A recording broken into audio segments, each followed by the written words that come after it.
Hello, good people. This is Avril, and today's inward portrait is all about Joan Rivers. Joan Alexandra Molinsky, aka Pretty Joan Molinsky, did it her way.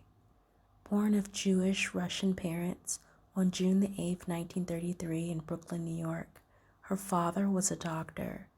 She once said that, "I've never been liked by the power to be. I've never been A-list, and I only assume that I'm liked by the public." Joan's parents didn't talk to her for 2 years because she told them she wanted to be an actress. They didn't believe Joan had talent, and she was naive.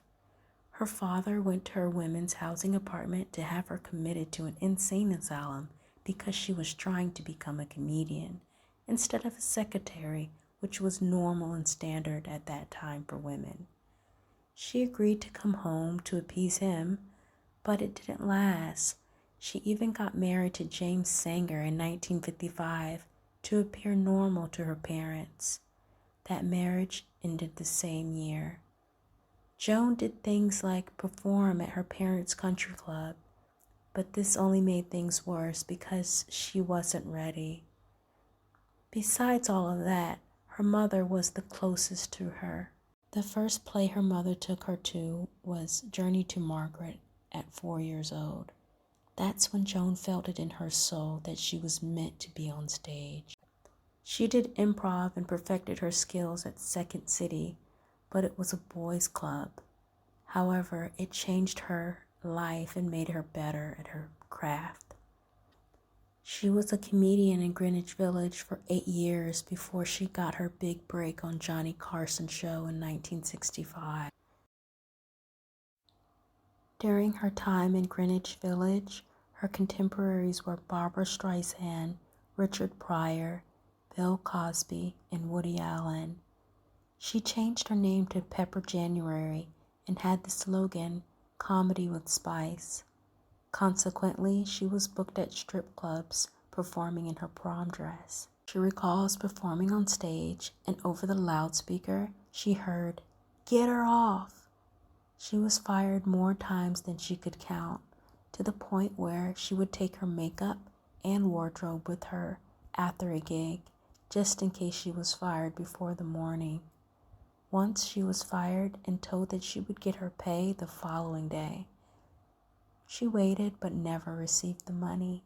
She auditioned for the Johnny Carson show more than 7 times. She got the opportunity to perform on Carson's show. She was suggested by the comedian Bill Cosby. She did the show, and on air Johnny told her that she was going to be a star. She went home, watched the show with her parents, and the next day her manager called her and said, "You can have anything you want." Joan got married to Edgar Rosenberg in 1965. She had Melissa in 1973. She directed the movie Rabbit Test in 1975, starring Billy Crystal. She was the happiest on stage performing. She guest starred on Lucille Ball's I Love Lucy. Joan got her own show on Fox Channel in 1987 called The Late Show, starring Joan Rivers, and became the direct competition to Johnny Carson's The Tonight Show. She was contracted for $50 million for 3 years. Johnny was furious. He claimed she never told him. However, Joan called him first and he hung up on her. She called back immediately, but Johnny's wife answered, and she said that he was not there. Johnny Carson never spoke to her again.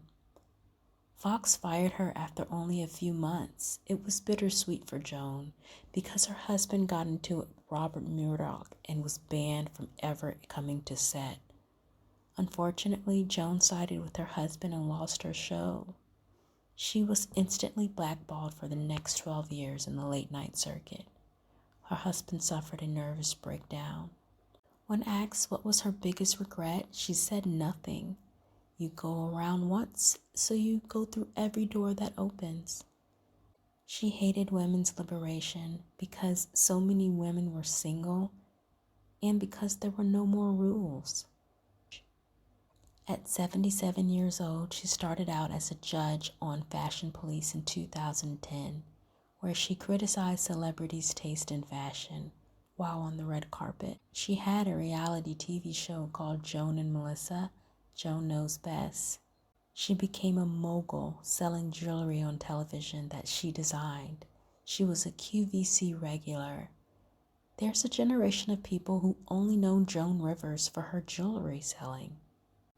One of the most favorite things about Joan as a mother is that she would wrap up toys in Christmas wrapping paper for a very young, fussy Melissa to open on long flights.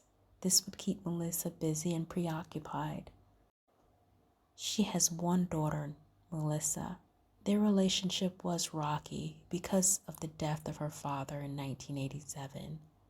They went into therapy to mend their relationship. Joan's husband, Edgar, and Melissa's father ended his life in a hotel in Philadelphia. Joan admitted that she couldn't be alone at home after her husband's death. Supposedly, Joan was a wild cheat and would emasculate her husband. Her husband was driven to the brink when Joan was in the car with her lover outside of their marital home. But, according to Joan, he ended his life because 3 weeks prior, he got her fired from her talk show on Fox and couldn't live with the guilt. She was depressed and turned into food. She became bulimic, which caused her acid reflux. Despite having a therapist, he was dying of AIDS and would in 4 months die. So she would not tell him her true pain. She died under anesthesia during a routine procedure of examining her throat for acid reflux on September the 4th, 2014. Melissa has since filed a lawsuit against the doctors Yorkfield and Descopy over her mother's death. The surgeons were taking selfies of themselves and Joan while Joan was under anesthesia, and this could have contributed to her death. The suit was settled in 2016. Joan was not buried.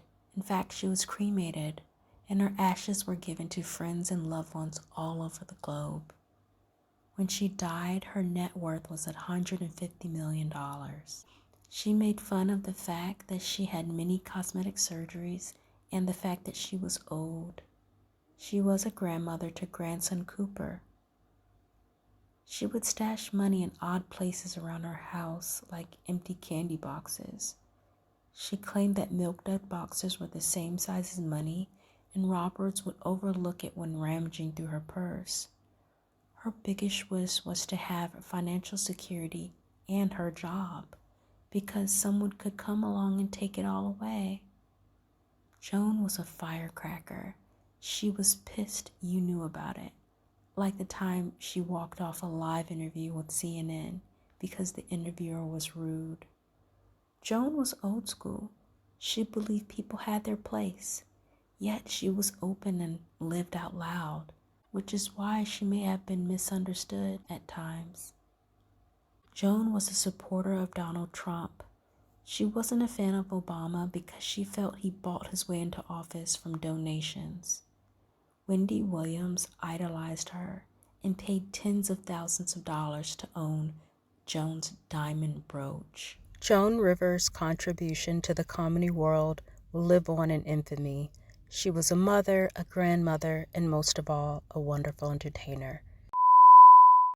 Hello good people, this is Avril, and I want to remind you that some things being shared in this video is under the Fair Use Copyright Act of 1976. The comments and opinion in this video is for entertainment and educational purposes only.